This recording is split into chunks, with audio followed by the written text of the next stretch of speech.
What's going on, guys? JHoyt back with you today. Welcome back to Black Ops 4. We have some more league play for you, and today we're playing Control on the map Seaside, and we're running the Maddox here, and we're starting off on the rough note. But what's not starting off on a rough note is CWL Fort Worth is technically starting today. It is Friday for me, and I'm recording this at about 2 o'clock before any of the matches start. So just so you know, I don't know any of the results that's happening. So all my predictions and everything I'm going to talk about is before I've seen anything for the tournament. So let's get that one out of the way. But this tournament's kind of like no other that we've had before, or at least in a while, that there's no, well, there is an open bracket, but it's not going to be incorporated into pool play into the bracket, which is super weird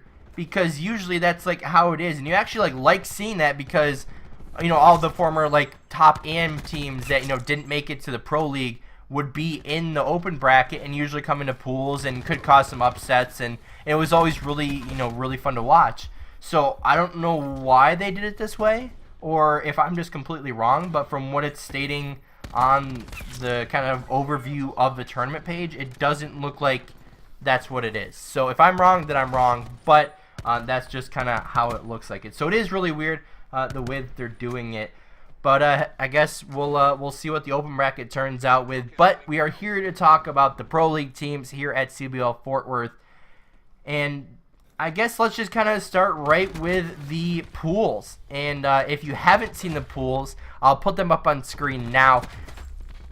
I mean, you got some pretty tough talent all throughout this. Now, this is all 16 Pro League teams. Now, also remember, there was some roster changes recently with, I think it was all but 9 or there was 9 teams, something like that. So about half, or a little bit more than half. I don't remember exactly how many teams made a change, but let's get right into it before I ramble on long enough where I don't have time to finish all my thoughts. But Pool A, we have Genji, Heretics, UIU, and Denial. So Genji and UIU both made roster changes recently.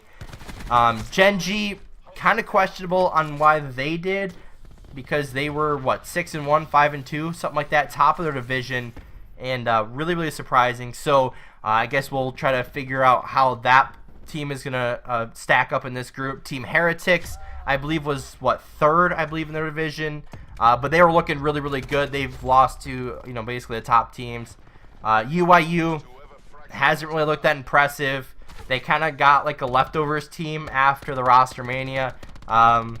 Don't really see them doing too much. And then Denial, one of the teams that were at the bottom of the leaderboard and then didn't make a change, which was kind of really surprising. But my top 2 in this group aren't really that surprising. I have Genji and I have Heretics. This one, pretty straightforward for me. The only team I could really see, I guess, disrupting that top 2 is just, say, if Genji, with their new roster, has, you know, some initial issues and doesn't come out firing. Denial has been playing all their matches really close, so I could definitely see Denial, you know, causing upset and taking out Genji or Heretics, depending on how they're playing that day. But Genji, Heretics, my top 2 from Pool A. Heading over to Pool B now, we have 100 Thieves, Red Reserve, Enigma 6, and Evil Geniuses. 100 Thieves are kind of debuting their new roster after Pro League. I mean, they had the roster, I guess, for the second week of their split. Red Reserve, they didn't make a change at all, but they're still a top team. Enigma 6, they added Chino in place of Cade, and then Evil Geniuses added Attach in favor of, I think it was Facento. But this division, again, or not division, I guess this pool, pretty straightforward. 100 Thieves, Red Reserve. 100 Thieves definitely impressed the second week of their split. 4-0 in that. We talked about that in the last episode of when we talked about COD in Division B. And then Red Reserve, really strong team there. Enigma 6, they're an alright team, but I just don't see them beating either Red Reserve or 100 Thieves the way that they've been playing recently. And EG, even with the new addition of Attach, I still feel like that makes that team not very good, and still see 100 Thieves and Red Reserve coming on top. So far, it's been pretty straightforward of the top 2 teams in each division, But we head down to Pool C, where we have Midnight Esports, Splice, Luminosity Gaming, and Accelerate Gaming.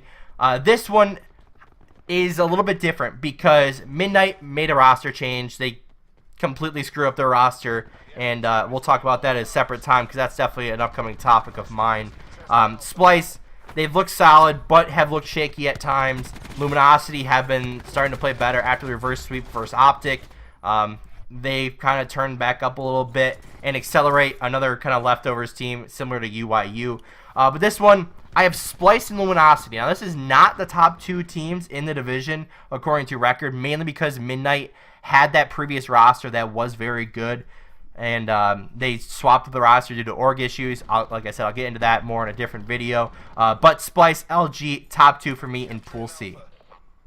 Then we head to Pool D, and obviously we haven't talked about Optic Gaming yet, and we haven't really said a pool of death yet, and that's because it is Pool D with E United, Optic Gaming, Team Envy, and Team Reciprocity. So E United had some internal issues recently, but they're still a really solid team, so if they can get their stuff together, they'll be a solid team all weekend long. Optic Gaming, obviously, clear-cut favorites coming in this event, having won CWL Fort Worth. However, they had to play with a sub during their split of the Pro League due to visa issues with Dashi.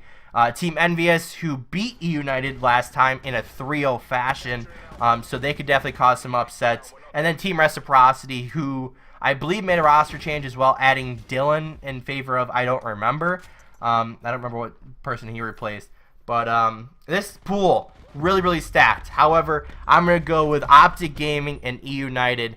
Although Team Envious has looked really good versus E United, I believe Optic Gaming, having Dashi back in their lineup, I feel like they're going to come out and be that strong #1 team there. And then E United, very solid team.